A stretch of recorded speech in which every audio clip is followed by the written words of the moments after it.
ಎಲ್ಲೂ ಯಡಿಯೂರಪ್ಪ ನನ್ನ ಪರವಾಗಿ ತೊಗೋಬೇಕಂತ ಹೇಳೇ ಇಲ್ಲ. ಸುಮ್ಮನೆ ಇದನ್ನು ನಾವು ಪಕ್ಷದ ಹಿತದೃಷ್ಟಿಯಿಂದ ಯಡಿಯೂರಪ್ಪನವ್ರು ದೊಡ್ಡವ್ರು ಮಾಡ್ಬೇಕಂತೇಳಿ ನೀವು ಅದನ್ನೇ ಕೇಳೋಕೆ ಬಂದೆ. ಈಗ ನೀವು ಹೇಳ್ತೀರಿ ಯಡಿಯೂರಪ್ಪನವ್ರು ಎಲ್ಲೂ ಕೂಡ ಒಂದು ಮಾತಾಡಲಿಲ್ಲ ಅಂತ. ನೀವು ಪಕ್ಷಕ್ಕೆ ಸೇರ್ಪಡೆ ಆಗಬೇಕಾದ್ರೂ ಯಡಿಯೂರಪ್ಪನವ್ರು ರಾಜ್ಯಾಧ್ಯಕ್ಷರು ಮಾಡಬೇಕು ಅಂತ ಹೇಳಿದ್ರಿ. ಅಂತ ನೀವು ಪಕ್ಷದಲ್ಲಿ ಹೊರಗಡೆ ಇದ್ಬೇಕಾದ್ರೂ ಯಡಿಯೂರಪ್ಪನವ್ರು ರಾಜ್ಯಾಧ್ಯಕ್ಷರು ಮಾಡಬೇಕು ಅಂತ ಹೇಳಿದ್ರಿ. ಯಡಿಯೂರಪ್ಪನವ್ರ ಮೇಲೆ ಯಾಕೆ ನಿಮ್ಗೆ ಅಷ್ಟೊಂದು ಪ್ರೀತಿ ಇತ್ತು ಹಾಗಾದ್ರಾಗ?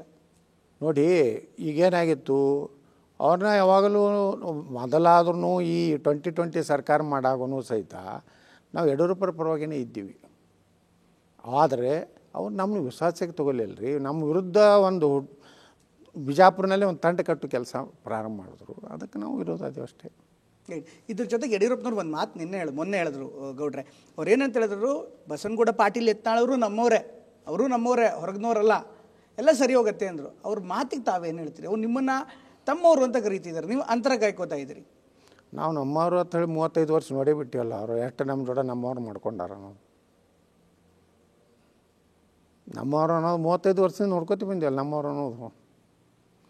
ಅದ್ರ ಹಿಂದೆ ಏನು ಅಡಿಗೆತೀವಿ ಗೊತ್ತಿಲ್ಲ. ಅದ್ರ ಹಿಂದೆ ಯಾವ ತಂತ್ರಗಾರಿಕೆ, ಯಡಿಯೂರಪ್ಪನವ್ರ ತಂತ್ರಗಾರಿಕೆ ಏನು ಅಡಿಗೆತ್ತು ನನಗೇನು ಗೊತ್ತು. ಏನು ಹೈಕಮಾಂಡದವ್ನು ಖುಷಿ ಪಡಿಸ್ಲಿಕ್ಕೆ ಹೇಳಿದರೆ, ನೋಡಪ್ಪ ಯಡಿಯೂರಪ್ಪನವ್ರು ಒಂದು ಹೆಜ್ಜೆ ಮುಂದೆ ಬಂದರೆ ಯತ್ನಾಳನೇ ದುರಂಕಾರಿ ಅದ ಅನ್ನೋದು ಜನರಿಗೆ ಸಂದೇಶ ಕೊಡುವಂಥದ್ದಿದ್ದರೆ. ನೀವೀಗಲೂ ಕೂಡ ವಿಜಯೇಂದ್ರ ರಾಜ್ಯಾಧ್ಯಕ್ಷರು ಬದಲಾವಣೆ ಮಾಡಬೇಕು ಅನ್ನೋದಕ್ಕೆ ಬದ್ಧರಾಗಿದ್ದೀರಾ? ಆ ಒಂದು ಹೋರಾಟ ನೀವು ಪದೇ ಹೇಳ್ತಾ ಇರಿ, ನಾಯಕತ್ವ ಬದಲಾಗಬೇಕು, ಸಂಘಟನೆ ಕೊಡಬೇಕು ಅಧಿಕಾರನ ಅಂತ. ಈಗಲೂ ಅದೇ ಮಾತು ಹೇಳ್ತಾರೆ, ವಿಜಯೇಂದ್ರ ಅವರನ್ನು ಬದಲಾಯಿಸಬೇಕು ಅಂತ ಇರುತ್ತೆ. ನಮ್ಮ ನಿಲುವಿನಲ್ಲಿ ಏನೂ ಬದಲಾವಣೆ ಮಾಡ್ಕೊಂಡಿಲ್ಲ ರೀ.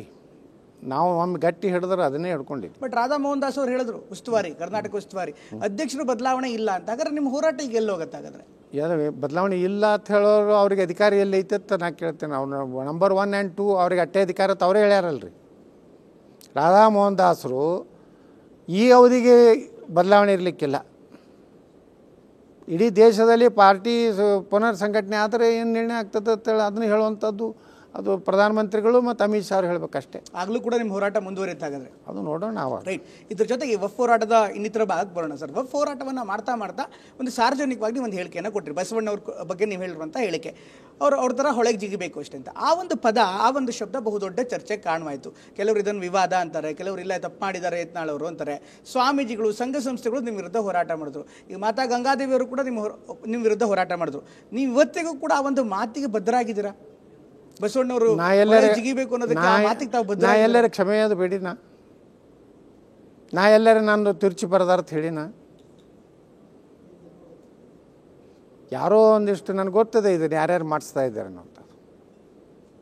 ಇದ್ರ ಹಿಂದೆ ಯಾರು ಸ್ವಾಮಿಗಳನ್ನ ಪ್ರಚೋದನೆ ಕೊಡ್ತಾರೆ, ಅವ್ರಿಗೆ ಯಾರು ಆ ಸ್ವಾಮಿಗಳಿಗೆ ಯಾರ್ಯಾರು ಹಿಂದೆ ಅದಾರ ಅನ್ನೋದು ಎಲ್ಲ ಗೊತ್ತಿದೆ. ಅವ್ರು ಏನೇನು ಯಾರ್ಯಾರು ಹೇಳಿಕೆ ಕೊಡ್ತಾರೆ ಕೊಡಲಿ, ಚರ್ಚೆ ಆಗಲಿ ರಾಜ್ಯದಲ್ಲಿ ಬಸವಣ್ಣವ್ರ ಬಗ್ಗೆ, ಬಸವಣ್ಣವ್ರ ವಿಚಾರಧಾರೆ ಬಗ್ಗೆ. ನನಗೆ ಇವ್ರು ಯಾರೂ ಬುದ್ಧಿ ಹೇಳುವಂಥದ್ದಿಲ್ಲ. ನಮ್ಮ ಪ್ರತಿಯೊಂದು ಇಡೀ ನಮ್ಮ ಸುಮಾರು 14ನೇ ಸಂತತಿ ನಮ್ಮದು.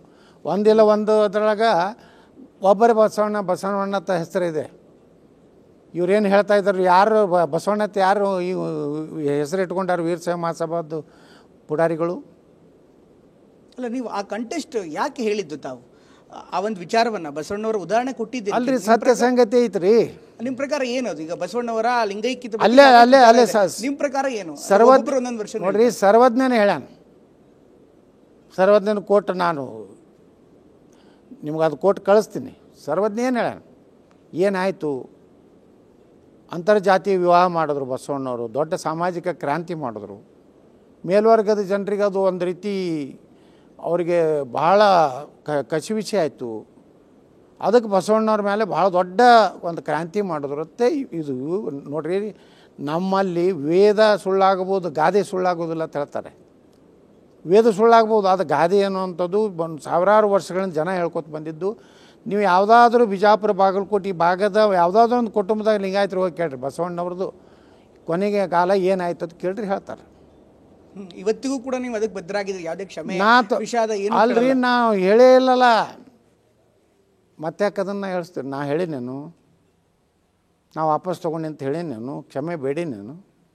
ಚರ್ಚೆ ಆಗಲಿ.